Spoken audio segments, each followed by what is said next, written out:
Mimi Joel Arthur Nanauka kwamba nitakuwa mwaminifu kwa Jamhuri ya Muungano wa Tanzania na kuitumikia kwa moyo wangu wote, na kwamba nitahifadhi, nitailinda na kuitetea Katiba ya Jamhuri ya Muungano wa Tanzania kwa mujibu wa sheria iliyowekwa.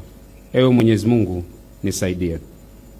Mimi Joel Arthur Nanauka naapa kwamba nitaitumikia vema na kwa moyo thabiti Jamhuri ya Muungano wa Tanzania katika kazi zangu za waziri wa nchi, Ofisi ya Rais, Maendeleo ya Vijana, na kwa wakati wote nitamshauri kwa hekima na uaminifu Rais wa Jamhuri ya Tanzania, na kwa vyote vile sitatoa siri za baraza la mawaziri.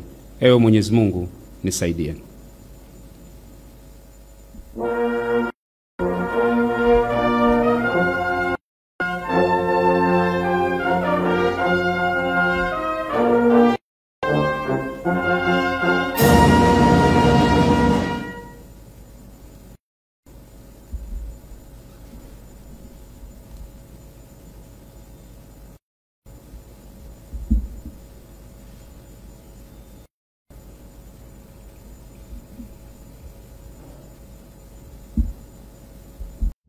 Sikiliza mafundisho ya dini, habari za kiroho, michezo na burudani kupitia chaneli yetu ya Upendo TV.